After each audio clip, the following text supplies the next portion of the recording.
In the marble corridors of Valdoria Palace, where centuries of tradition echo through gilded halls, a single photograph would shatter a kingdom. Princess Isabella Montclair, the American-born wife of Crown Prince Alexander, never imagined that her private conversation with a foreign diplomat would be twisted into accusations of treason that would divide a nation. As ancient protocols clash with modern politics and social media explodes with conspiracy theories, the very foundation of the Valdorian monarchy trembles on the edge of collapse. What begins as whispered rumors in the palace gardens soon becomes a constitutional crisis that threatens to destroy not just a marriage, but an entire royal lineage. The morning mist still clung to the gardens of Valdoria Palace when Princess Isabella Montclair stepped onto the stone terrace for what she believed would be a routine diplomatic breakfast. The American-born princess, married to Crown Prince Alexander for 3 turbulent years, had grown accustomed to the careful choreography of royal life. Every gesture measured, every word weighed, every smile calculated for the cameras that seemed to lurk behind every corner. Isabella smoothed her navy dress as she approached the ornate table where Ambassador Marcus Chen waited. The Chinese diplomat had requested this informal meeting to discuss cultural exchange programs between Valdoria and Beijing.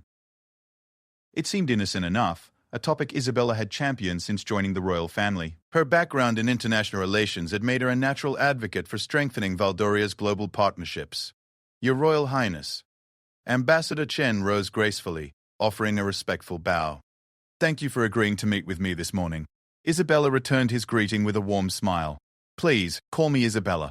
I'm genuinely excited about the possibilities we discussed for the student exchange program. As they settled into their chairs overlooking the palace's famous rose gardens, neither noticed the telephoto lens concealed in the ancient oak tree beyond the garden wall. Photography assistant James Morrison adjusted his position carefully, his heart pounding as he captured frame after frame of the intimate conversation below. James had been hired by the Valdorian Herald just 6 months ago, desperate for any work that would help him support his ailing mother. When senior photographer Victoria Cross approached him with this assignment, promising a bonus that would cover his mother's medical bills for a year, he hadn't asked too many questions. Now, watching the princess lean forward earnestly as she spoke with the ambassador, he wondered if he was crossing a line he could never uncross. Through his viewfinder, James watched Isabella pull out a manila folder and slide it across the table to Ambassador Chen. The contents were invisible to his camera, but the exchange looked significant. Chen examined the papers briefly before tucking them into his briefcase with a satisfied nod. These infrastructure proposals are remarkable, Chen said, his voice carrying in the still morning air. The proposed shipping routes through Valdorian waters could revolutionize trade between our nations. My government will be very pleased with this level of cooperation. Isabella's response was lost in the sound of a gardener's lawnmower starting up nearby, but James managed to capture her earnest expression and the ambassador's appreciative smile. To anyone viewing the photographs without context, the scene could easily be misinterpreted as something far more sinister than a discussion about student exchanges and trade partnerships. Meanwhile, inside the palace's east wing, Queen Mother Eugenia Montague reviewed her morning correspondence with growing irritation. The 72-year-old dowager had never approved of her grandson's choice in wives.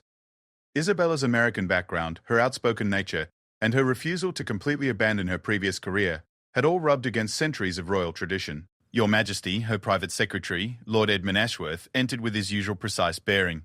I've prepared your statement regarding the charity gala as requested. Eugenia barely glanced at the papers.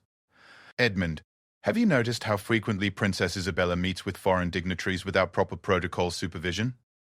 Lord Ashworth, a man who had served the royal family for 35 years, understood the delicate political undercurrents of such a question. I believe Her Royal Highness has been quite dedicated to her cultural outreach initiatives, Your Majesty. Cultural outreach? Eugenia repeated with a slight sniff. In my day, we understood that royal duties required careful oversight. These informal meetings send the wrong message about Valdorian sovereignty. 3 hours later, James Morrison's photographs arrived at the Valdorian Herald's editorial offices via encrypted email. Editor-in-Chief Patricia Blackwood studied the images with the calculating eye of someone who had spent 20 years building sensational stories from innocent moments. Victoria, these are excellent work, she said to the photographer who had commissioned the secret shoot. The composition suggests intimacy and secrecy perfectly. Victoria Cross, an ambitious woman in her early 40s, had built her reputation on royal photography that pushed the boundaries of privacy. The timing was perfect. The morning light creates just the right atmosphere of clandestine meetings. Patricia enlarged the image, showing Isabella handing documents to Ambassador Chen. This could be interpreted in several ways, couldn't it? Especially with the recent tensions over the proposed naval base agreement. The naval base agreement had been a contentious issue in Parliament for months. Conservative members had opposed allowing any foreign military presence in Valdorian territorial waters, while progressives argued that strategic partnerships were essential for national security in an increasingly complex global landscape. "What angle are you considering?" Victoria asked, though she suspected she already knew. "Princess Isabella has been vocal about strengthening international partnerships. These photographs, combined with her known positions on foreign policy, could suggest she's operating outside proper diplomatic channels," Patricia mused. "The question is whether we frame this as independence or insubordination." By evening, the photographs had been carefully edited and prepared for publication. The innocuous breakfast meeting had been transformed through selective cropping and dramatic lighting adjustments into something that appeared far more secretive and significant. Crown Prince Alexander returned to the palace that evening after a day of regional visits, unaware that his wife's morning meeting would soon become front-page news. He found Isabella in their private sitting room, reviewing proposals for the Children's Literacy Foundation she had established. "How was your meeting with Ambassador Chen?" he asked, loosening his tie as he settled beside her on the sofa. "Productive," Isabella replied, looking up from her papers with a smile. "The cultural exchange program could benefit hundreds of students, and the ambassador seemed genuinely interested in expanding educational partnerships." And Alexander nodded approvingly. His wife's passion for education and international cooperation had always impressed him, even when it sometimes complicated traditional royal protocols. "The Queen Mother mentioned seeing you on the terrace this morning." A slight frown crossed Isabella's features. "She's been rather cold lately. I sometimes wonder if I'll ever meet her standards for royal behavior." "You're doing important work, Isabella. Don't let traditional expectations discourage you from making a real difference," Alexander assured her, taking her hand. Neither of them realized that at that very moment, the Valdorian Herald's printing presses were running with a headline that would change their lives forever. "Secret Summit. Princess Isabella's private diplomatic dealings raise constitutional questions." The accompanying article, crafted with careful legal precision to avoid direct accusations while implying impropriety, suggested that the princess might be conducting unauthorized foreign policy initiatives that could conflict with official government positions. The photographs, presented without proper context, appeared to support these inflammatory suggestions. As the first copies rolled off the presses at midnight, James Morrison sat in his small apartment, staring at the advance copy Patricia Blackwood had provided him. The bonus money sat in an envelope on his kitchen table, but the victory felt hollow as he read the sensationalized interpretation of what he knew had been an innocent meeting. His phone buzzed with a text from Victoria Cross. "Excellent work. There may be more opportunities like this if you're interested." James set his phone aside without responding. He had captured the photograph that would ignite a constitutional crisis, but he was beginning to understand the true cost of his financial desperation.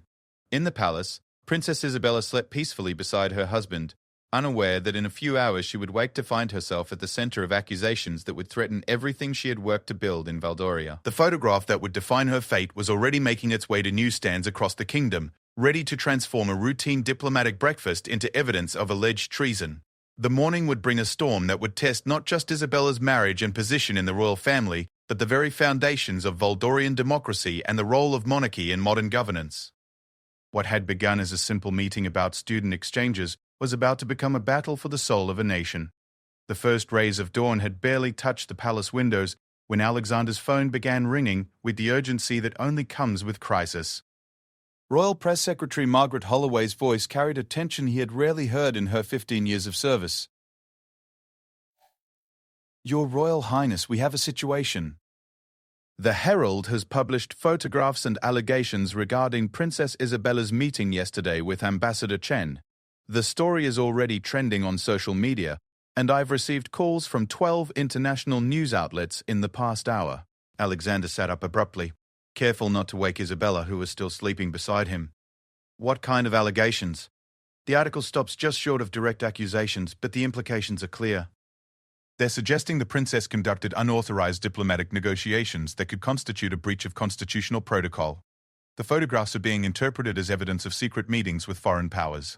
As Margaret spoke, Alexander pulled up the Herald's website on his phone. The headline struck him like a physical blow. "Royal treason? Princess Isabella's secret foreign dealings exposed. Below it, the photographs of his wife's breakfast meeting had been cropped and edited to look clandestine and suspicious. "This is absolutely ridiculous," Alexander said, his voice rising despite his efforts to remain quiet. Isabella was discussing cultural exchange programs. "I'll have our legal team issue an immediate statement." "Sir, I'm afraid it may not be that simple. The story has already been picked up by the Constitutional Review Board. Lord Chancellor Williams has requested an emergency meeting with you this morning." Isabella stirred beside him, slowly waking to the sound of his agitated conversation. Alexander ended the call and turned to face his wife, dreading the conversation he was about to have. "What's wrong?" Isabella asked, immediately sensing the tension in his voice. Alexander showed her the newspaper headline on his phone.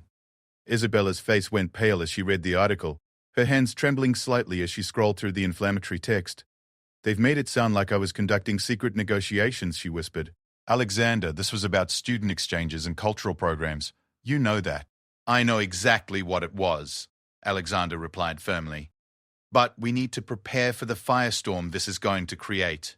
Margaret wants to schedule an emergency press conference. Across the kingdom, Valdorians were waking up to the most significant royal controversy in decades. In coffee shops and train stations, people gathered around newspapers and smartphones, debating the implications of the alleged secret meetings. At the University of Valdoria, political science professor Dr. Bavair, Sarah Mitchell found herself fielding calls from journalists seeking expert commentary on the constitutional implications of the allegations. "The question isn't whether Princess Isabella intended any wrongdoing," she explained to a reporter from the National Broadcasting Network. "The question is whether her actions, as interpreted by these photographs, represent a breach of the protocols that govern royal involvement in foreign policy." Dr. Shering Flagger. Mitchell had studied constitutional monarchy for 20 years, and she understood better than most how quickly perception could become political reality. The Valdorian constitution contained specific provisions about royal family members engaging in diplomatic activities without proper oversight. Meanwhile, in Parliament, Conservative Party leader Sir Geoffrey Pemberton was already preparing his response. The 60-year-old politician had long opposed what he viewed as the modernization of royal protocols under Alexander's leadership. These allegations, if true, represent a fundamental breach of the constitutional separation between royal ceremonial duties and active governance, he told his advisers during an emergency morning meeting. The princess appears to have exceeded the bounds of her position in ways that could compromise Valdorian sovereignty. Pemberton's chief strategist, Amanda Richardson, had been monitoring social media reactions since dawn. The public response is split along predictable lines. Traditionalists are outraged, while younger demographics are defending the princess, but the photographs are powerful evidence, regardless of intent. In the palace's Crisis Management Center, Margaret Holloway coordinated with a team of press secretaries, legal advisors, and communications specialists. The phones rang constantly as media outlets from around the world sought official responses to the allegations. "We need to control the narrative quickly," Margaret told the assembled team. "Every hour we delay gives the speculation time to solidify into accepted fact." Royal legal advisor Sir David Preston had been reviewing constitutional precedents since receiving Margaret's first call. "The challenge is that while the princess likely violated no laws, the optics are terrible. The photographs suggest a level of independence in foreign policy that hasn't been seen from royal family members since the constitutional crisis of 1847. The 1847 crisis had nearly ended the Valdorian monarchy when Prince Regent Charles had attempted to negotiate a military alliance without parliamentary approval. The resolution had established strict protocols for royal involvement in international affairs that remained in effect today. As morning turned to afternoon, the story continued to evolve and expand across media platforms. Social media hashtags like #RoyalTreason and #DefendIsabella began trending as public opinion polarized rapidly. Television personality and royal commentator Jessica Vale found herself in the unusual position of defending Princess Isabella on the midday news program Royal Watch. "We're witnessing a classic example of media manipulation," she argued during a heated panel discussion. A routine diplomatic meeting has been transformed into evidence of treason through selective photography and inflammatory headline writing. Her co-panelist, conservative commentator Robert Clark, disagreed vehemently. "The photographs don't lie, Jessica. Princess Isabella is clearly passing documents to a foreign representative in a private setting. At minimum, this shows poor judgment. At worst, it suggests she's operating as an unauthorized diplomatic agent. Back at the palace, Isabella met with her personal legal team, while Alexander attended the emergency session with the Constitutional Review Board. The ornate conference room that had once felt welcoming now seemed oppressive as she faced questions about every detail of her meeting with Ambassador Chen. Your Royal Highness, can you describe the exact contents of the documents you provided to the ambassador? Asked her chief legal counsel, Patricia Summers. Isabella pulled the copies from her briefcase, spreading them across the mahogany table. These are preliminary proposals for student exchange programs, cultural center partnerships, and educational funding initiatives. There's nothing here that touches on military or strategic policy. Patricia reviewed the documents carefully. The challenge is that one section discusses infrastructure development and shipping routes. In the current political climate, any reference to maritime activities could be interpreted as having strategic implications. Those shipping routes were proposed for educational supply deliveries and cultural exchange logistics, Isabella protested. The context makes that absolutely clear. Context that the Herald chose not to include in their coverage, Patricia noted grimly. Meanwhile, Alexander faced intense questioning from the Constitutional Review Board in the Parliament building's most formal chambers. Lord Chancellor Williams, a distinguished jurist in his 70s, led the inquiry with careful precision. Your Royal Highness, were you aware of your wife's meeting with Ambassador Chen? I was informed about it the previous evening, Alexander replied. Princess Isabella regularly meets with diplomatic representatives as part of her cultural outreach initiatives. These meetings have always been conducted with appropriate transparency. Were you aware of the specific documents she intended to share with the ambassador? Alexander hesitated for a moment, realizing that his honest answer might create additional complications. I was aware that she planned to discuss educational partnership proposals. I trusted her judgment regarding the appropriate materials to share. Board member Lady Catherine Mansfield, a former Foreign Secretary, pressed further. Your Royal Highness, do you believe the Princess understood the potential constitutional implications of conducting what appears to be substantive diplomatic negotiations? Lady Mansfield, with respect, these were not diplomatic negotiations. They were preliminary discussions about educational and cultural programs that fall well within the scope of Princess Isabella's established charitable and cultural duties. As the afternoon wore on, public demonstrations began forming outside the palace gates. Supporters of Princess Isabella gathered with signs reading "Innocent until proven guilty" and "Modernize the monarchy," while counter-protesters carried banners demanding constitutional accountability and royal responsibility. The protests remained peaceful, but their very existence demonstrated how quickly the controversy had captured national attention. Television news crews from around the world set up positions outside the palace, turning the royal residence into the center of an international media circus. Inside the palace, Isabella watched the coverage from her private sitting room, feeling increasingly isolated as the story continued to grow. Her phone buzzed constantly with messages from friends, family members in America, and supporters around the world. One message, from her former professor at Georgetown University, particularly touched her. Isabella, remember that those who seek to make positive change often face the strongest resistance. Your work matters more than the noise. As evening approached, Margaret Holloway prepared for what she knew would be one of the most challenging press conferences of her career.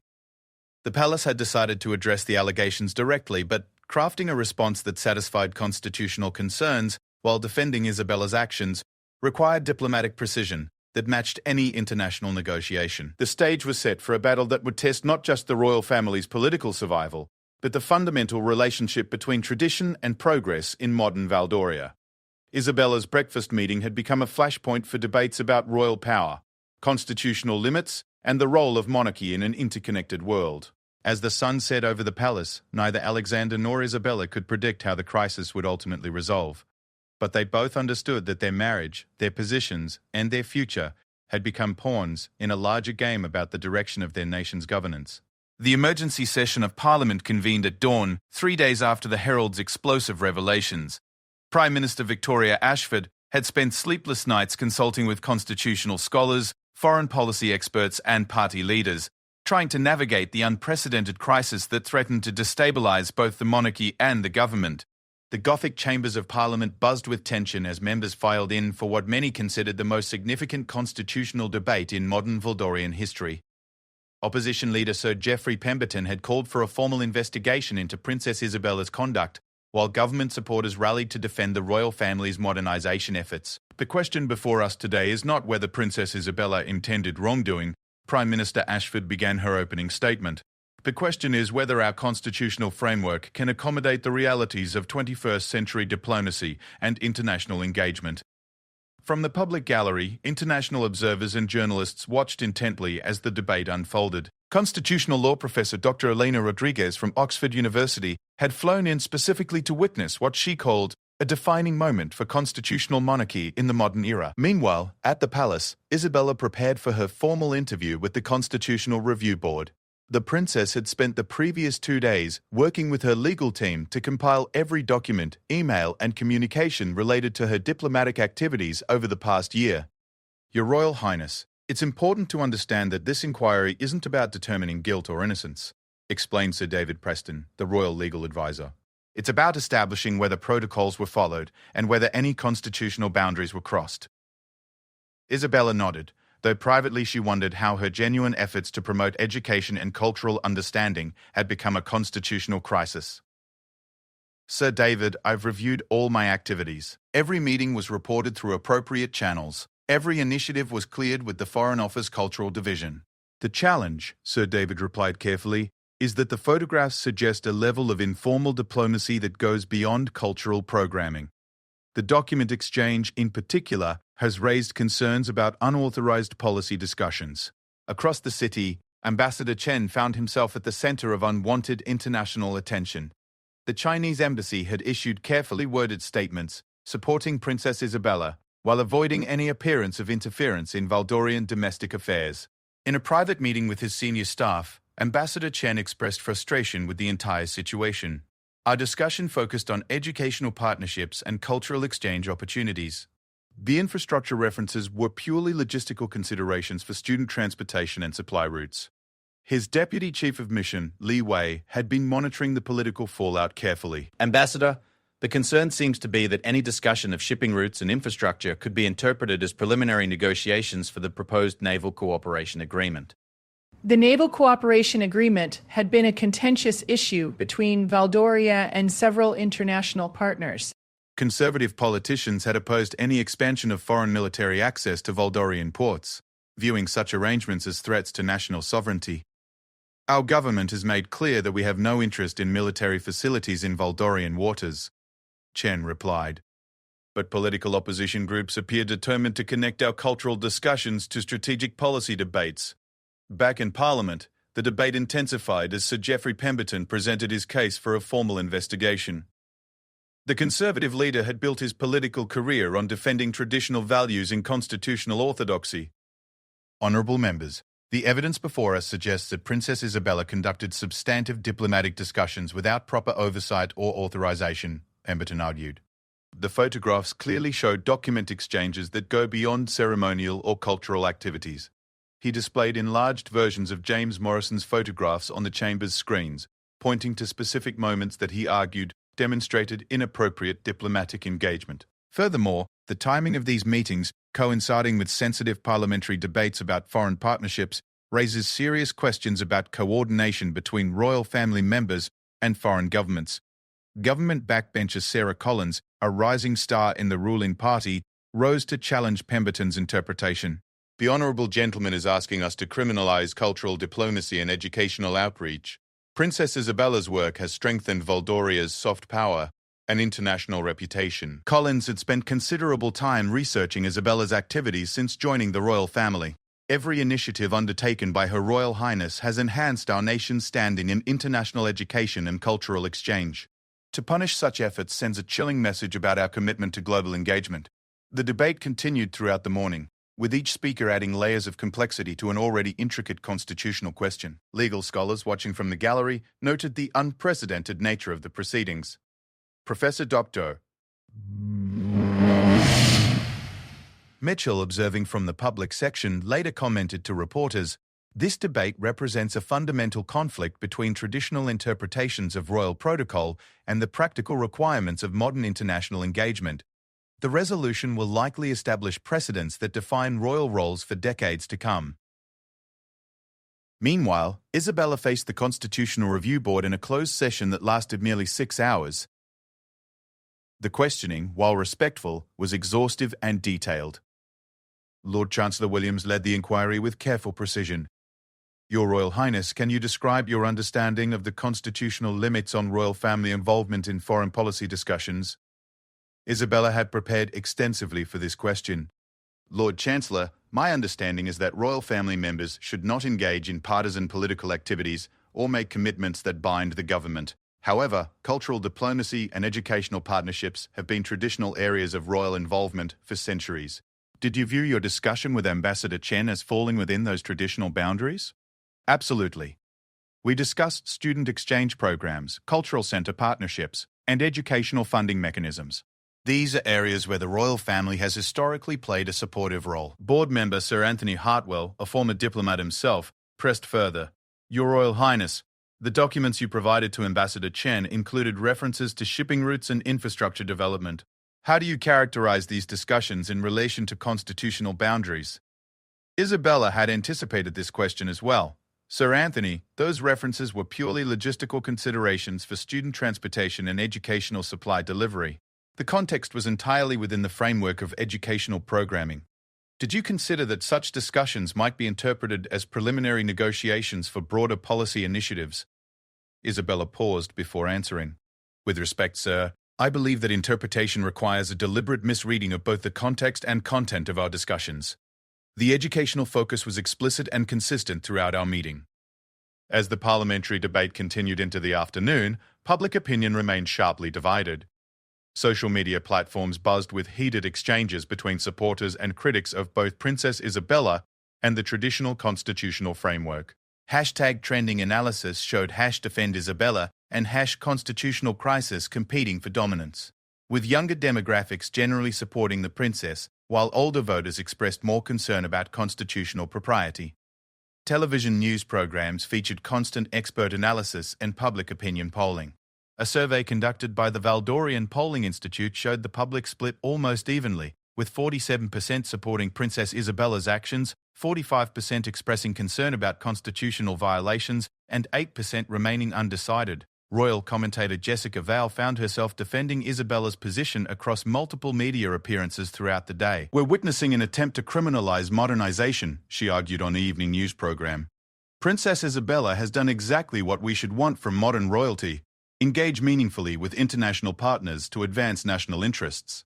Conservative commentator Robert Clark continued to press the constitutional concerns. "The issue isn't modernization versus tradition. The issue is whether constitutional protocols exist for good reasons and whether royal family members should be bound by the same oversight mechanisms that govern other government activities." As evening approached, neither the parliamentary debate nor the constitutional review had reached clear conclusions. The complexity of balancing traditional royal roles with contemporary diplomatic realities had created a legal and political puzzle that defied easy resolution. Isabella returned to the palace that evening emotionally drained but determined to continue defending her actions and principles. Alexander had spent the day consulting with senior government officials and constitutional experts, seeking a path forward that would protect both his wife and the monarchy's long-term stability. "How did the hearing go?" Alexander asked as they reunited in their private quarters. "Thorough," Isabella replied with a tired smile. "They asked about every detail of every meeting I've had with foreign representatives since joining the family. I think I convinced them that my activities were appropriate, but the political pressure is intense." Alexander took her hand. "Whatever happens, we'll face it together. Your work has been valuable and appropriate. Don't let this controversy make you doubt that." Outside the palace, media crews prepared for another night of coverage as the constitutional crisis continued to evolve. International attention remained focused on Valdoria as observers around the world watched to see how a modern constitutional monarchy would resolve the tension between tradition and progress. The resolution of Isabella's case would establish precedents that extended far beyond one princess's breakfast meeting. The future of royal engagement in international affairs, the balance between constitutional oversight and diplomatic flexibility, and the role of monarchy in an interconnected world all hung in the balance.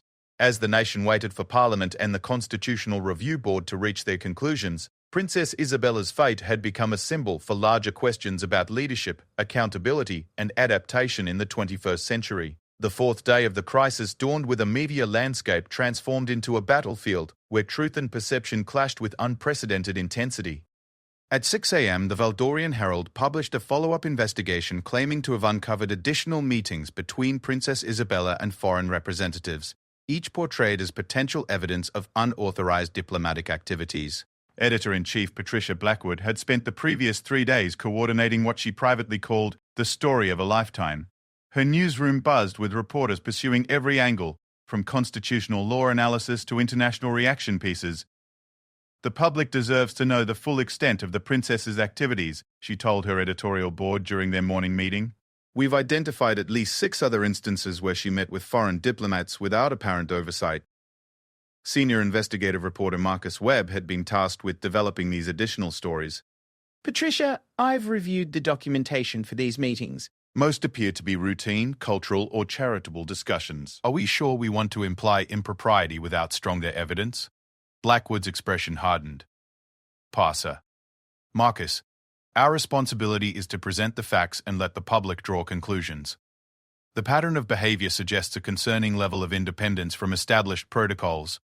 Webb understood the commercial pressures driving the Herald's aggressive coverage. The newspaper's circulation had increased by 300% since the story broke, and international media partnerships were generating unprecedented revenue.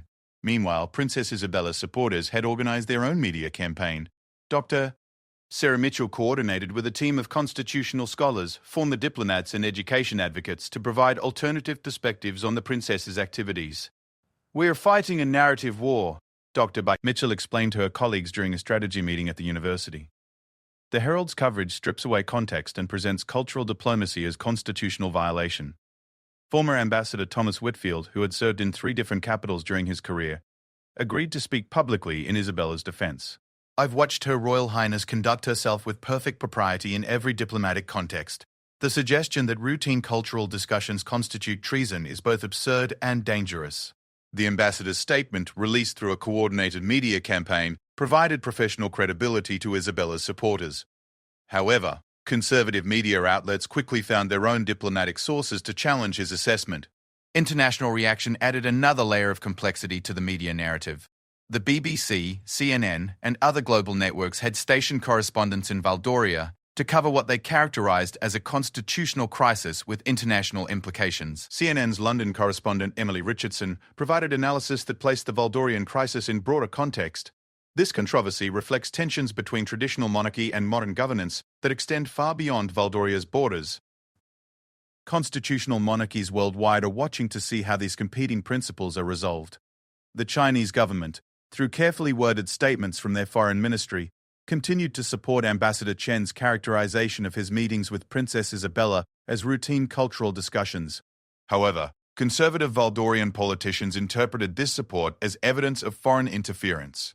Sir Geoffrey Pemberton seized on international coverage to amplify his criticism of the princess. The fact that foreign governments feel compelled to defend Princess Isabella's activities only reinforces concerns about unauthorized diplomatic coordination, he declared during a press conference outside Parliament.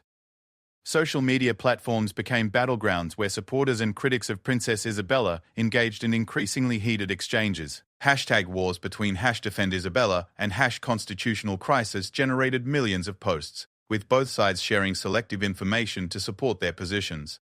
Technology executive and royal supporter David Chen created a comprehensive website documenting Princess Isabella's charitable and cultural activities since joining the royal family. "The numbers don't lie," he explained to reporters. Her initiatives have generated millions in educational funding and strengthened international partnerships that benefit Valdoria.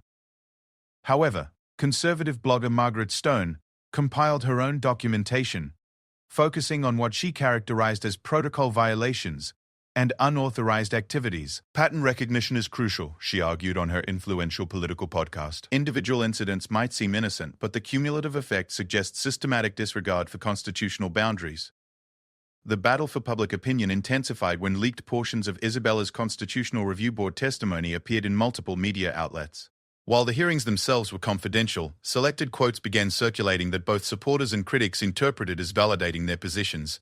"I have always sought to advance Valdoria's interests through cultural and educational partnerships," read one leaked excerpt. Critics argued this showed the princess viewed herself as an independent diplomatic agent, while supporters saw it as evidence of her commitment to national service. Television news programs featured constant expert analysis, with panels that often devolved into heated arguments between constitutional scholars, political commentators, and royal historians. The 24-hour news cycle created pressure for new developments and fresh angles that sometimes prioritized speculation over factual reporting. Royal Press Secretary Margaret Holloway found herself managing an unprecedented communication crisis. "We're dealing with a level of media intensity that exceeds anything in recent royal history," she explained to her staff during their daily strategy meeting. The palace's communication team had developed a careful strategy of providing detailed factual information while avoiding inflammatory rhetoric. However, the media's appetite for dramatic developments often overwhelmed their measured approach. "Every statement we make gets dissected for hidden meanings," complained Junior Press Secretary Robert Hayes. "We're fighting perception management rather than factual disputes." Meanwhile, photographer James Morrison, whose images had triggered the entire crisis, found himself grappling with unexpected consequences. The financial bonus he had received seemed insignificant compared to the magnitude of the controversy his photographs had created. Victoria Cross, who had commissioned the secretive photo shoot, approached James with additional assignments as media outlets competed for exclusive royal content. "This is just the beginning," she told him during a meeting at an upscale coffee shop. "The demand for insider royal coverage has never been higher."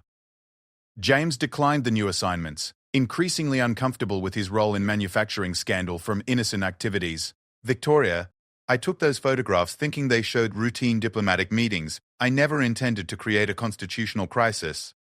"Intent doesn't matter," Victoria replied pragmatically. "What matters is impact, and your photographs have had more impact than any royal coverage in decades." The media pressure extended beyond traditional journalism into entertainment and social media platforms. Late-night television shows featured comedy segments about royal treason, while social media influencers created viral content supporting or criticizing Princess Isabella. Popular social media personality Lisa Chang, with her 2 million followers, created a detailed video analysis defending Princess Isabella's activities. This is about more than one princess, she argued. "This is about whether women in public positions can engage meaningfully with international issues without facing accusations of overstepping their bounds." Conservative social media voices pushed back with their own viral content. Political commentator Jake Williams gained significant attention with videos arguing that accountability applies to everyone, including royalty. As the media war intensified, polling data showed public opinion becoming increasingly polarized along political and generational lines. Younger voters overwhelmingly supported Princess Isabella, while older demographics expressed more concern about constitutional protocols. The Valdorian Broadcasting Corporation commissioned comprehensive polling that revealed complex public attitudes. While 52% of respondents believed Princess Isabella's actions were appropriate, 48% wanted stricter oversight of royal diplomatic activities regardless of their view of the current controversy.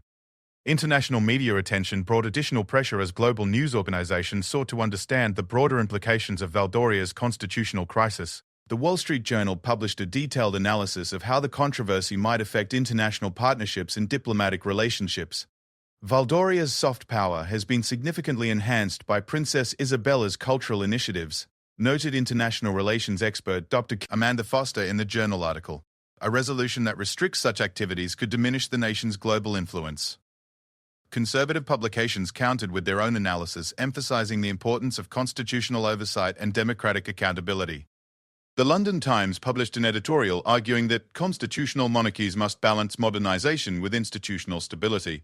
As the fourth day of intensive media coverage concluded, Princess Isabella found herself at the center of a global conversation about monarchy, diplomacy, and women's roles in international affairs.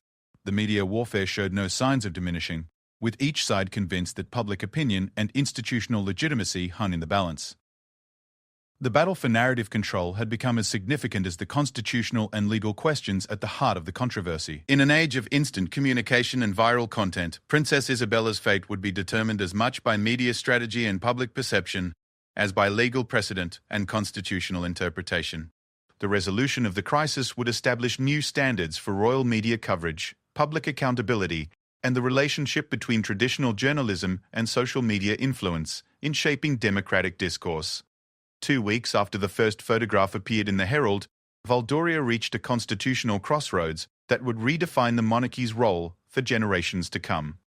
The resolution began not in Parliament or the palace, but in an unexpected source. Ambassador Chen's detailed testimony to an independent International Observers Committee. The Chinese diplomat, frustrated by the mischaracterization of his discussions with Princess Isabella, took the unprecedented step of providing complete transcripts and documentation of all their meetings to a neutral third party. The International Diplomatic Protocol Institute, based in Geneva, reviewed the materials and issued a comprehensive report that transformed the entire debate. After thorough examination of all available evidence, the Institute concluded, "We find that Princess Isabella's discussions with Ambassador Chen fell entirely within established parameters for cultural and educational diplomacy.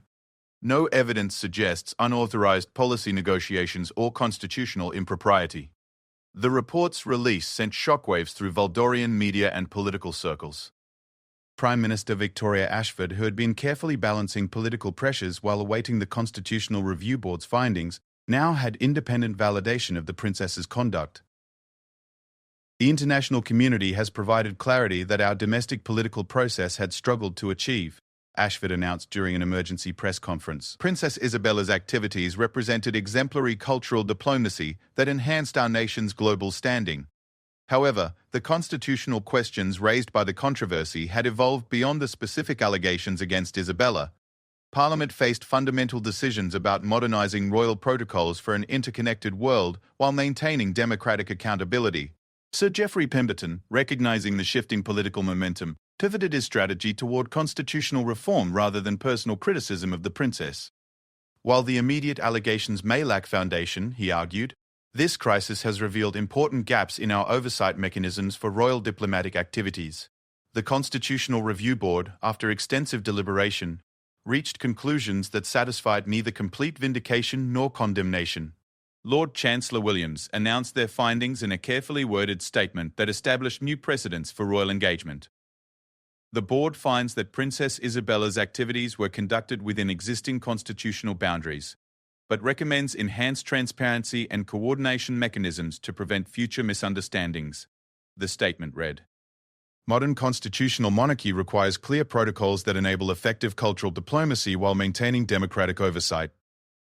The recommended reforms included mandatory reporting of all royal meetings with foreign representatives, standardized documentation requirements for cultural and educational initiatives, and enhanced coordination between royal activities and foreign office operations." Princess Isabella, rather than viewing these recommendations as criticism, embraced them as opportunities for improvement.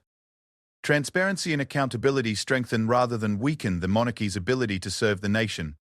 She said in her first public statement since the crisis began, "I welcome protocols that ensure my cultural and educational work meets the highest standards of public service."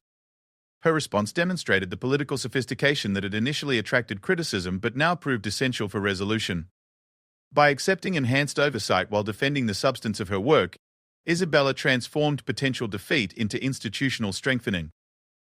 The media landscape that had been divided between supporters and critics gradually shifted toward analysis of the constitutional reforms and their broader implications. Patricia Blackwood, editor of the Herald, found herself defending the newspaper's role in exposing important constitutional questions while acknowledging the ultimate vindication of Princess Isabella's character. "Journalism's responsibility is to raise questions that ensure democratic accountability," Blackwood said during a televised interview. While the immediate allegations proved unfounded, the constitutional review process has strengthened our institutional frameworks. However, photographer James Morrison struggled with his role in creating the crisis. The young man whose financial desperation had led him to accept the secretive photography assignment found himself grappling with guilt over the consequences of his actions. "I captured images of routine diplomatic meetings and watched them be transformed into evidence of treason," he confided to a friend. "The money helped my mother's medical bills, but the cost to Princess Isabella and the country was far greater than I anticipated." Morrison's experience became part of broader discussions about media ethics and the responsibility of news organizations to provide proper context for their investigations. Several journalism schools added his case to their ethics curricula as an example of how economic pressures could compromise professional judgment. The international diplomatic community watched Valdoria's resolution process with keen interest. Other constitutional monarchies face similar challenges in balancing traditional protocols with contemporary global engagement requirements. The Swedish and Norwegian royal families, facing their own questions about appropriate diplomatic activities, adopted modified versions of Valdoria's new transparency protocols. The crisis had inadvertently created international standards for royal cultural diplomacy.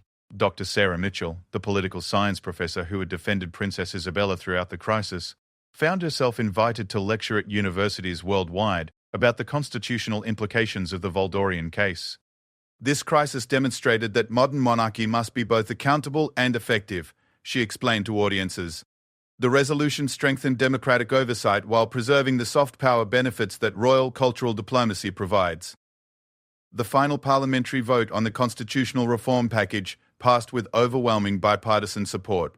Even Sir Geoffrey Pemberton, who had initiated the controversy, acknowledged the positive outcome.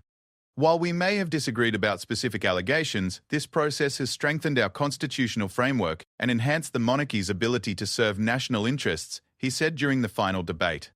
Public opinion, which had been sharply divided throughout the crisis, gradually consolidated around support for the reforms and appreciation for Princess Isabella's graceful handling of the controversy.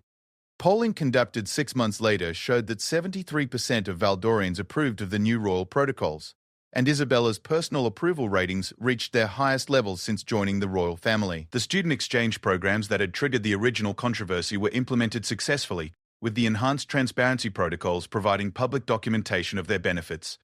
Within 2 years, the programs had facilitated educational opportunities for over 1,000 students and generated significant positive publicity for Valdoria's educational system. Ambassador Chen, who had found himself unwillingly at the center of international attention, successfully concluded expanded cultural partnership agreements that became models for similar initiatives between other nations.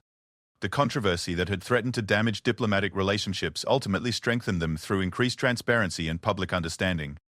Crown Prince Alexander and Princess Isabella emerged from the crisis with their marriage strengthened and their commitment to public service reinforced. The experience had tested their relationship under unprecedented pressure, but demonstrated their shared values and mutual support. Every challenge we face makes us stronger individually and as a couple, Isabella reflected during a joint interview, marking the first anniversary of the crisis's resolution. This experience taught us the importance of clear communication, institutional accountability, and staying true to our principles even under intense pressure. The constitutional reforms implemented as a result of the crisis became permanent fixtures of Valdorian governance. Future generations of royal family members would operate under enhanced transparency requirements that balanced public accountability with effective cultural diplomacy. James Morrison, the photographer, whose images had triggered the entire crisis, eventually used his experience to become an advocate for ethical journalism. He established a foundation that provided financial assistance to struggling photographers while promoting professional standards that prioritized accuracy and context over sensational impact. One photograph can change lives and institutions, Morrison reflected years later. That power comes with responsibility that I failed to fully understand when I was desperate for money to help my mother. I hope my experience helps others make better choices. The Valdorian constitutional crisis of 2026, as historians would later call it, became a case study in how democratic institutions can adapt to contemporary challenges while preserving essential principles of accountability and service. Princess Isabella's breakfast meeting with Ambassador Chen had accidentally triggered a constitutional evolution that strengthened rather than weakened the monarchy's role in modern governance. The crisis demonstrated that even well-intentioned actions could create political controversies in an era of instant communication and viral media content. However, it also showed that democratic institutions, given time and careful deliberation, could resolve complex constitutional questions in ways that advanced rather than hindered effective governance. Princess Isabella continued her cultural and educational work under the new protocols, with her initiatives receiving enhanced public support due to their increased transparency and documented effectiveness. The controversy that had threatened to end her public role ultimately expanded and strengthened it. The resolution established precedents that extended far beyond Valdoria's borders, influencing how constitutional monarchies worldwide balanced traditional roles with contemporary global engagement. What began as a crisis became a catalyst for institutional modernization that preserved the best aspects of monarchical service while embracing democratic accountability. In the end, the royal accusations that had ignited a national debate about treason and constitutional boundaries were resolved through the democratic processes they had challenged. Princess Isabella's vindication came not through royal privilege, but through institutional investigation, public debate, and constitutional reform that strengthened the very system her critics claimed she had threatened.